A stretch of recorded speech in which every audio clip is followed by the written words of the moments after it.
നമ്മളൊരു ജോലിയൊക്കെ കിട്ടി മെല്ലെ മെല്ലെ പൈസ ഉണ്ടാക്കി തുടങ്ങുമ്പോൾ ഈ കിട്ടിയ പൈസ എവിടെ ഇൻവെസ്റ്റ് ചെയ്യണം എന്നുള്ളൊരു വലിയൊരു ചോദ്യം നിങ്ങൾ ഓൾറെഡി നേരിട്ടുണ്ടാവും, അല്ലെങ്കിൽ നിങ്ങൾ നേരിടും. അപ്പോൾ ഈ കിട്ടിയ പൈസ ഇൻവെസ്റ്റ് ചെയ്യാൻ പല പല ഓപ്ഷൻസ് ഉണ്ട്. പക്ഷേ ഈ ഓപ്ഷൻസിൽ ഓരോന്നിലും ഏതാണ് ബെറ്റർ, ഏതിലാണ് നിങ്ങൾ ഇൻവെസ്റ്റ് ചെയ്യേണ്ടത് എന്നുള്ള കാര്യത്തിൽ പലപ്പോഴും പലർക്കും സംശയമാണ്, കൺഫ്യൂസ്ഡ് ആണ്. സോ ഈ ഒരു വീഡിയോയിൽ നമ്മൾ ചെയ്യാൻ ഉദ്ദേശിക്കുന്നത് 4 അസറ്റ് ക്ലാസ്സസ്, 4 ഇൻവെസ്റ്റ് ചെയ്യാനുള്ള ഓപ്ഷൻസ്. ഫസ്റ്റ് ബാങ്ക് FD അഥവാ ഫിക്സ്ഡ് ഡെപ്പോസിറ്റ്, രണ്ടാമത് real estate, third stock market അഥവാ equity investing, and last gold. ഈ 4 ഓപ്ഷൻസിനെ നമ്മൾ വിലയിരുത്താൻ പോകുന്നത് 5 ഫാക്ടേഴ്സിൻ്റെ അടിസ്ഥാനത്തിലാണ്. അതിൽ ഫസ്റ്റ് ഫാക്ടർ എത്ര റിട്ടേൺ ഈ അസറ്റ് ക്ലാസ്സസ് ഉണ്ടാക്കുന്നുണ്ട്, അതായത് എത്ര പൈസയാണ് നിങ്ങൾ ഇതിലേക്ക് ഇട്ട് കഴിഞ്ഞാൽ നിങ്ങൾക്ക് തിരിച്ച് കിട്ടാൻ പോകുന്നത്. രണ്ടാമത് എന്താണ് ഇതിൻ്റെ റിസ്ക് ലെവൽ, അതായത് നിങ്ങൾ ഈ അസറ്റ് ക്ലാസ്സിലൊക്കെ പൈസ ഇടുമ്പോൾ എത്ര പൈസ അല്ല എത്ര ചാൻസ് ഉണ്ട് നിങ്ങൾക്ക് പൈസ നഷ്ടപ്പെടാൻ എന്നുള്ള കാര്യം നമ്മൾ അനലൈസ് ചെയ്യുന്നതായിരിക്കും. തേർഡ് ഇതിലെ വോളറ്റിലിറ്റി, എത്രത്തോളം ഇത് ഇങ്ങനെ വേരി ചെയ്തുകൊണ്ടിരിക്കുന്നുണ്ട്. 4 ക്യാപിറ്റൽ റിക്വയർമെൻറ്റ്, അതായത് എത്ര പൈസ നിങ്ങൾക്ക് ആക്ച്വലി വേണം ഇതിലൊക്കെ പൈസ ഇൻവെസ്റ്റ് ചെയ്യാൻ എന്നുള്ള കാര്യം. ആൻഡ് ഫൈനലി ലിക്വിഡിറ്റി, എത്ര ഈസി ആയിട്ട് നിങ്ങൾക്ക് അല്ലെങ്കിൽ നിക്ഷേപിച്ച പൈസ തിരിച്ചു കിട്ടും എന്നുള്ള കാര്യമാണ് നമ്മൾ അനലൈസ് ചെയ്യാൻ പോകുന്നത്. അപ്പോൾ 4 അസറ്റ് ക്ലാസ്സിനെ ഈ ഒരു ഫാക്ടേഴ്സിൻ്റെ അടിസ്ഥാനത്തിലാണ് നമ്മൾ അനലൈസ് ചെയ്യാൻ പോകുന്നത്. Hopefully by the end of this video നിങ്ങൾക്ക് ഓരോ അസറ്റ് ക്ലാസ്സിൻ്റെ അഡ്വാൻറ്റേജസും അതിൻ്റെ ഡിസഡ്വാൻറ്റേജസും മനസ്സിലാവും. നിങ്ങൾ ഒരു കാര്യം പക്ഷേ ശ്രദ്ധിക്കണം, ഈ വീഡിയോയിൽ പറയുന്ന ഒരു കാര്യം പോലും ഇൻവെസ്റ്റ്മെൻറ്റ് അഡ്വൈസ് ആയിട്ട് എടുക്കരുത്, ജസ്റ്റ് എഡ്യൂക്കേഷണൽ പർപ്പസിന് വേണ്ടി ഉപയോഗിക്കാം.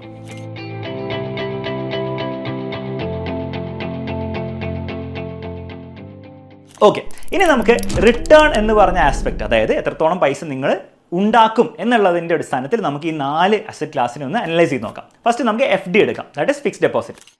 ഈ ഫിക്സ്ഡ് ഡെപ്പോസിറ്റിൻ്റെ ഹിസ്റ്റോറിക്കലി നമ്മൾ അനലൈസ് ചെയ്ത് നോക്കിയാൽ അപ്രോക്സിമേറ്റ്ലി ഒരു 5 to 7% റിട്ടേൺസ് ആണ് കിട്ടിക്കൊണ്ടിരിക്കുന്നത്. എന്തുകൊണ്ട് ഈ 5 to 7% വരുന്നത്, ഈ ഒരു നമ്പർ ആക്ച്വലി വേരി ചെയ്തുകൊണ്ടിരിക്കും. എത്രത്തോളം ഗവൺമെൻറ് നന്നായിട്ട് പെർഫോം ചെയ്യുന്നുണ്ട്, GDP growth rate, inflation, RBI set ചെയ്യുന്ന റെപ്പോ റേറ്റ്സ്, അങ്ങനെ കുറേ ഫാക്ടേഴ്സ് നമ്മുടെ ബാങ്കിലെ FD റേറ്റ്സിനെ എഫക്റ്റ് ചെയ്യും. അപ്പോൾ ഓരോ സമയത്തും ഓരോ റേറ്റ്സ് ആയിരിക്കും. മാത്രമല്ല നിങ്ങൾ 1 ഇയറിലേക്ക് ഇൻവെസ്റ്റ് ചെയ്യുകയാണെങ്കിൽ ചിലപ്പം 6% ആയിരിക്കും, നിങ്ങൾ 3 ഇയേഴ്സിലേക്കാണ് അത് 6.5 ആയിരിക്കും. അപ്പോൾ എത്രത്തോളം ഡ്യൂറേഷനിൽ നിങ്ങൾ ഇൻവെസ്റ്റ് ചെയ്യുന്നുണ്ടോ ആ ഒരു ഫാക്ടറും കൂടി എന്താണ് FD റേറ്റ്സിനെ എഫക്റ്റ് ചെയ്യും. ഒരു സിമ്പിൾ എക്സാമ്പിൾ എടുക്കുകയാണെങ്കിൽ ഇപ്പോൾ കറൻ്റ്ലി നിങ്ങൾ പോയിട്ട് SBIയുടെ വെബ്സൈറ്റിൽ നോക്കുകയാണെങ്കിൽ SBI FD റേറ്റ്സ് എന്ന് നോക്കുകയാണെങ്കിൽ 1 ഇയറിന് 6.8% ആണ് കാണാം. ദാറ്റ് ഈസ് ബേസിക്കലി നിങ്ങളൊരു 1 ലക്ഷം രൂപ SBI അക്കൗണ്ടിൽ ഇപ്പോൾ നിങ്ങൾ FD ആയിട്ട് ഇടുകയാണെങ്കിൽ നിങ്ങൾക്ക് ഒരു വർഷം അപ്രോക്സിമേറ്റ്ലി 6,800 റുപ്പീസ് നിങ്ങളുടെ ബാങ്ക് അക്കൗണ്ടിലേക്ക് എക്സ്ട്രാ പ്രതീക്ഷിക്കാം. That is the meaning of 6.8% interest എന്ന് പറഞ്ഞാൽ അല്ലെ റിട്ടേൺ എന്ന് പറഞ്ഞു കഴിഞ്ഞാൽ. ഇനി ഇതൊരു റിയൽ ലൈഫ് കോണ്ടെക്സ്റ്റിലേക്ക് നമുക്ക് ഇട്ട് നോക്കാം. ദാറ്റ് ഈസ് നിങ്ങൾ ഒരു 10 ലക്ഷം ഉണ്ടെന്ന് വിചാരിക്കാം, വെറുതെ കൊണ്ട് വിചാരിക്കുക. എന്നിട്ട് നിങ്ങൾ പോയിട്ട് ഈ ഒരു FD അക്കൗണ്ടിൽ ഇട്ടു, FD ആയിട്ട് നിങ്ങൾ SBIയിൽ ഇട്ടു. SBIയുടെ FD റേറ്റ്സ് 7% ആണ് നമുക്ക് തൽക്കാലം അസ്യൂം ചെയ്യാം. ഒരു 10 വർഷം കഴിയുമ്പോൾ ഈ 10 ലക്ഷം എത്ര ആയിട്ടുണ്ടാവും? ഓൾമോസ്റ്റ് 20 ലക്ഷം ആയിട്ടുണ്ടാവും. ദാറ്റ് ഈസ് ഡബിൾ ആയിട്ടുണ്ടാവും. അപ്പോൾ ഒരു കോണ്ടെക്സ്റ്റ് കിട്ടിയെന്ന് വിചാരിക്കും. പക്ഷേ ഈ പറഞ്ഞ കാര്യത്തിൽ ചെറിയൊരു ട്വിസ്റ്റ് ഉണ്ട്. ചോദ്യം വളരെ സിമ്പിളാണ്. 10 ലക്ഷം 20 ലക്ഷമാവും, പക്ഷെ അന്നത്തെ 10 വർഷം കഴിയുമ്പോഴുള്ള 20 ലക്ഷം എന്ന് പറഞ്ഞാൽ അതിന് ഇന്നത്തെ 20 ലക്ഷത്തിൻ്റെ അതേ വാല്യൂ ഉണ്ടാവുമോ? ആൻസർ വളരെ സിമ്പിളായിട്ട് പറയാം, നോ. കാരണം എന്താണ്? കാരണം ഇൻഫ്ലേഷൻ എന്ന് പറഞ്ഞ സംഗതിയുണ്ട്. അതായത് നിങ്ങൾ ഉപയോഗിക്കുന്ന സാധനങ്ങളും നിങ്ങൾ വാങ്ങുന്ന സാധനങ്ങൾക്കൊക്കെ പൈസ കൂടിക്കൊണ്ടിരിക്കുകയാണ്. ഓരോ വർഷവും almost 7 to 8% actually life style inflation കൂടുന്നത്.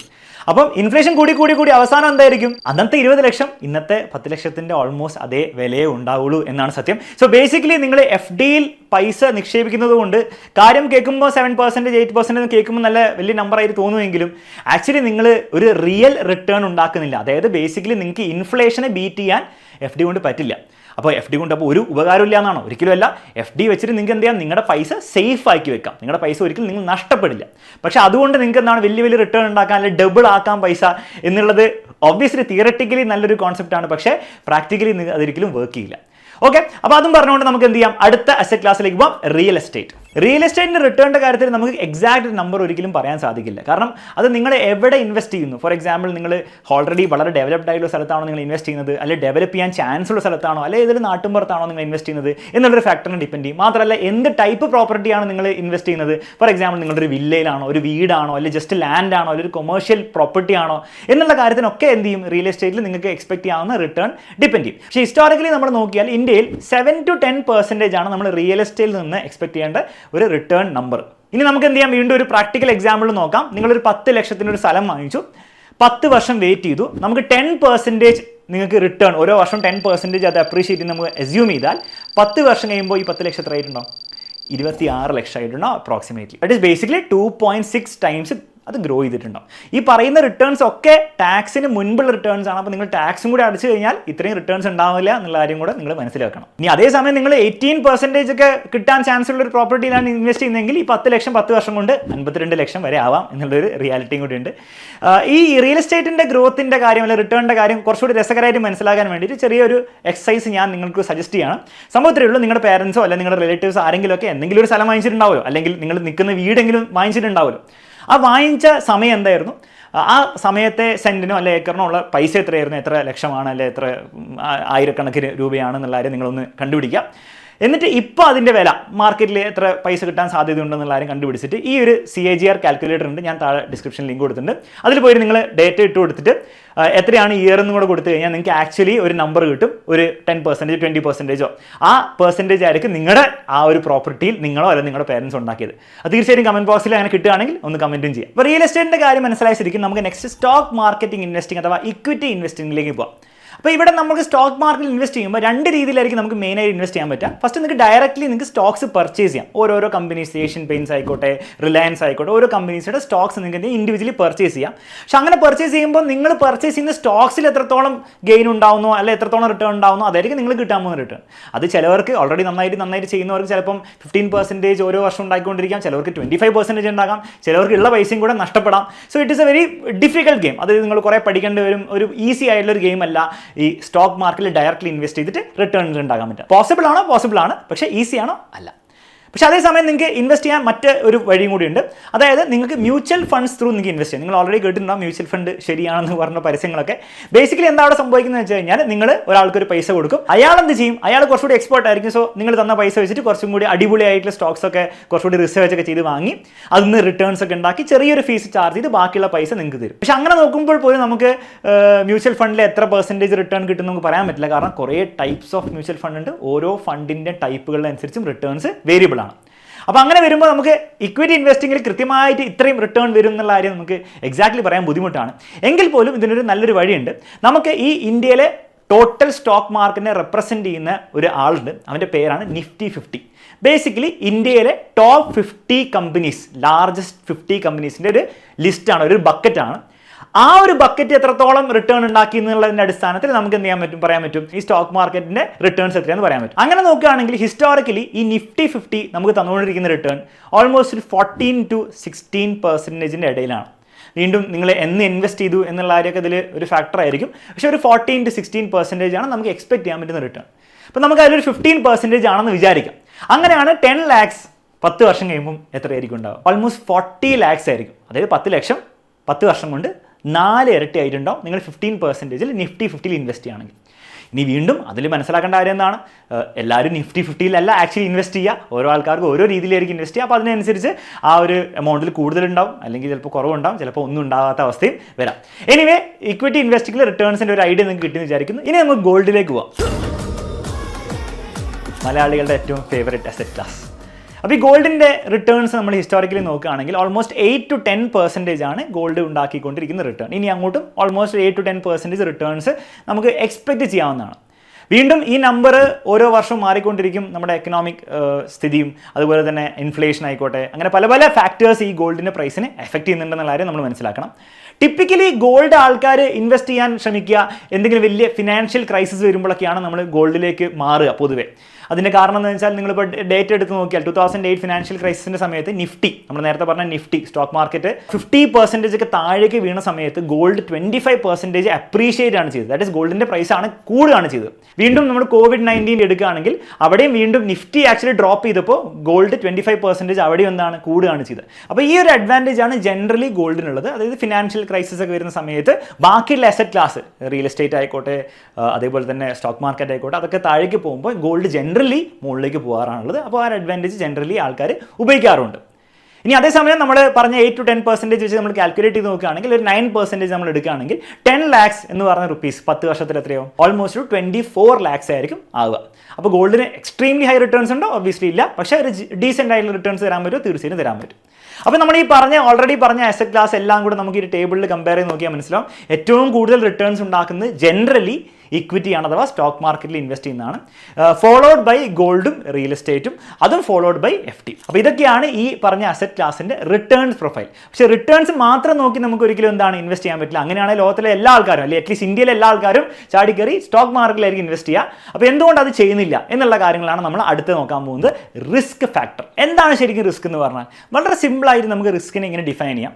അതായത് നിങ്ങൾ ഇൻവെസ്റ്റ് ചെയ്ത പൈസ എത്രത്തോളം നഷ്ടപ്പെടാൻ ചാൻസ് ഉണ്ട്, അല്ലെങ്കിൽ പൂർണ്ണമായിട്ട് അല്ലെങ്കിൽ അതിലൊരു ഭാഗികമായിട്ട് എത്രത്തോളം നഷ്ടപ്പെടാൻ ചാൻസ് ഉണ്ട്. ഈ ഒരു രീതിയിൽ നിങ്ങൾക്ക് റിസ്കിനെ കാണാം. ഇതുകൂടാതെ നിങ്ങൾക്ക് ഇങ്ങനെയും ചിന്തിക്കാം. ഇപ്പോൾ ഞാൻ പറഞ്ഞു നിങ്ങളോട് ഇക്വിറ്റിയിൽ ഇൻവെസ്റ്റ് ചെയ്താൽ അല്ലെങ്കിൽ സ്റ്റോക്ക് മാർക്കറ്റ് ഇൻവെസ്റ്റ് ചെയ്താൽ ജനറലി ഒരു 15% നിങ്ങൾക്ക് എക്സ്പെക്ട് ചെയ്യാമെന്ന് പറഞ്ഞു. പക്ഷേ എത്ര ഉറപ്പായിട്ട് ഈ 15% എനിക്ക് എക്സ്പെക്ട് ചെയ്യാൻ പറ്റും? ആ ഒരു 15% എന്ന് പറഞ്ഞ നമ്പർ എനിക്ക് ഉറപ്പായിട്ടും കിട്ടുമോ? ഉറപ്പായിട്ട് കിട്ടുമെങ്കിൽ അതിൽ കാര്യമായിട്ട് റിസ്ക് ഒന്നും ഇല്ല എന്ന് എനിക്ക് പറയാം. പക്ഷേ ആ 15% ചിലപ്പോഴൊക്കെ 9% ആവും, ചിലപ്പോഴൊക്കെ 20% ആവും, ചിലപ്പോഴൊക്കെ 2% ഒക്കെ ആവുമെങ്കിൽ അതിൽ വലിയ റിസ്ക് ഉണ്ടെന്ന് എനിക്ക് പറയാം. അപ്പോൾ നിങ്ങൾ എക്സ്പെക്റ്റ് ചെയ്യുന്ന ഒരു റിട്ടേൺ കിട്ടാനുള്ള സെർട്ടിനിറ്റി എത്രത്തോളം ഉണ്ടോ അത്രത്തോളം റിസ്ക് കുറവാണ്. അതിൽ എത്രത്തോളം അൺസെർട്ടിനിറ്റി ഉണ്ടോ അത്രത്തോളം റിസ്ക് കൂടുതലാണ്. അപ്പോൾ ഈ റിസ്കിൻ്റെ അടിസ്ഥാനത്തിൽ ഈ 4 അസറ്റ് ക്ലാസ്സിനെ നമുക്കൊന്ന് അനലൈസ് ചെയ്ത് നോക്കാം. ഫസ്റ്റ് നമുക്ക് FDയുടെ കാര്യം എടുത്തു നോക്കാം. അപ്പോൾ FDയുടെ കാര്യത്തിൽ നമ്മൾ ഓൾറെഡി പറഞ്ഞിട്ടുണ്ടായിരുന്നു, നിങ്ങൾക്ക് കിട്ടാൻ പോകുന്ന എമൗണ്ട് ഫിക്സ്ഡ് ആയിരിക്കും. അതിൽ ഓൾമോസ്റ്റ് 0 റിസ്ക് ആണ്. ആസ് ലോങ് ആസ് നിങ്ങളൊരു നാഷണലൈസ് ബാങ്കിൽ, ഒരു നല്ലൊരു പ്രൈവറ്റ് ബാങ്കിലൊക്കെയാണ് നിങ്ങൾ FD സ്റ്റാർട്ട് ചെയ്തതെങ്കിൽ നിങ്ങൾക്ക് എന്താണ് ആ പൈസ നിങ്ങൾക്ക് കിട്ടിയിരിക്കും. അതിൽ റിസ്ക് ഓൾമോസ്റ്റ് 0 ആണ്. സോ FDയിലെ റിസ്ക് നമുക്ക് വെരി ലോ എന്ന് പറഞ്ഞാൽ ക്ലാസിഫൈ ചെയ്യാം. നെക്സ്റ്റ് നമ്മുടെ റിയൽ എസ്റ്റേറ്റിലേക്ക് വരികയാണെങ്കിൽ റിയൽ എസ്റ്റേറ്റിൽ ആക്ച്വലി ഒരു മീഡിയം റിസ്ക് ഉണ്ട്. 2 രീതിയിലാണ് ഈ റിസ്ക് ഉള്ളത്. ഒന്ന്, നിങ്ങളൊരു സ്ഥലം വാങ്ങിച്ചു, നിങ്ങൾക്ക് വേണ്ട ഒരു സമയത്ത് നിങ്ങൾ വിൽക്കാൻ നോക്കുന്നു. പലപ്പോഴും നിങ്ങൾ കേട്ടിട്ടുണ്ടാകും വേണ്ട സമയത്ത് വിൽക്കാൻ പറ്റുന്നില്ല. അപ്പോൾ അതൊരു വലിയ റിസ്ക് ആണ്, കാരണം നിങ്ങൾ വേണ്ട സമയത്ത് നിങ്ങൾക്ക് പൈസ കിട്ടുന്നില്ല. ഫസ്റ്റ് ഒരു കാര്യം. രണ്ടാമത്തെ ഒരു കാര്യം, നിങ്ങൾക്ക് ചിലപ്പോൾ നിങ്ങൾ വലിയൊരു എക്സ്പെക്ടേഷനിലായിരിക്കും സ്ഥലം വാങ്ങിച്ച്, ഈ സ്ഥലം ഭയങ്കര ഡെവലപ്ഡ് ആവും, ഈ ഏരിയ ഭയങ്കര ഡെവലപ്ഡ് ആവും, അതുകൊണ്ട് തന്നെ എനിക്ക് 12% അല്ലെങ്കിൽ 13% ഒക്കെ റിട്ടേൺ എന്താണ് എനിക്ക് ഇതിൽ കിട്ടും എന്നുള്ളൊരു എക്സ്പെക്ടേഷനിലായിരിക്കും നിങ്ങൾ ചിലപ്പോൾ ഇൻവെസ്റ്റ് ചെയ്തിട്ടുണ്ടാവുക. പക്ഷേ അങ്ങനെ നടന്നില്ലെങ്കിൽ വീണ്ടും എന്താണ് അത് വലിയ റിസ്ക് ആണ്. നിങ്ങൾക്ക് ചിലപ്പം 6% അല്ലെങ്കിൽ 7% ഒക്കെ ചിലപ്പോൾ നിങ്ങൾക്ക് കിട്ടുന്നുണ്ടാവുള്ളൂ. അപ്പോൾ ആ ഒരു റിസ്ക് ഒരു മീഡിയം ലെവലിലെങ്കിലും റിയൽ എസ്റ്റേറ്റിന് ബാധകമാണ്. നെക്സ്റ്റ് നമ്മൾ ഇക്വിറ്റി ഇൻവെസ്റ്റിംഗിലേക്ക് ഇറങ്ങുകയാണെങ്കിൽ അവിടെ ഏറ്റവും ഹയസ്റ്റ് റിസ്ക് ആണുള്ളത്. ബാക്കിയുള്ള അസറ്റ് ക്ലാസിനെ വെച്ച് കമ്പയർ ചെയ്യുമ്പോൾ ഏറ്റവും ഹയസ്റ്റ് റിസ്ക് ആണുള്ളത്. അതിലും നിങ്ങൾ കുറേ കഥകളൊക്കെ നിങ്ങൾ ഒരുപക്ഷെ കേട്ടിട്ടുണ്ടാവും. സ്റ്റോക്ക് മാർക്കറ്റിൽ ഇൻവെസ്റ്റ് ചെയ്യുന്നു, ഭയങ്കര ഹൈ റിട്ടേൺസ് ഉണ്ടാക്കുന്നു, അതേസമയം സ്റ്റോക്ക് മാർക്കറ്റിൽ ഇൻവെസ്റ്റ് ചെയ്യുന്നു, ഉള്ള പൈസ മൊത്തം നഷ്ടപ്പെടുന്നു. അപ്പോൾ ഇങ്ങനത്തെ കഥകളൊക്കെ നിങ്ങൾ കേട്ടിട്ടുണ്ടാവും.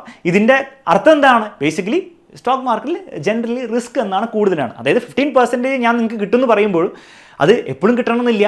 ചില വർഷങ്ങളിൽ അല്ലെ ചില സീരീസ് ഓഫ് വർഷങ്ങളിൽ ചിലപ്പോൾ അത് നെഗറ്റീവായി പോകാം, ചിലപ്പോൾ അത് 3% ആയിരിക്കാം എന്നൊക്കെ സംഭവിക്കാം. ഓൺ ആൻ ആവറേജ് 15 എന്ന് പറയാം. പക്ഷേ അതേസമയം എന്താണ് ചിലപ്പോൾ നിങ്ങളുടെ ഉള്ള ക്യാപിറ്റൽ വരെ ഫുള്ളായിട്ട് നഷ്ടപ്പെട്ടു പോകാനുള്ള ചാൻസ് ഇക്വിറ്റി ഇൻവെസ്റ്റിങ്ങിലുണ്ട് എന്നുള്ള കാര്യം മനസ്സിലാക്കണം. അതുകൊണ്ട് തന്നെ നമുക്ക് അതിൻ്റെ റിസ്ക് ലെവൽ ഹൈ എന്നുള്ള രീതിയിൽ തന്നെ കൊടുക്കാം.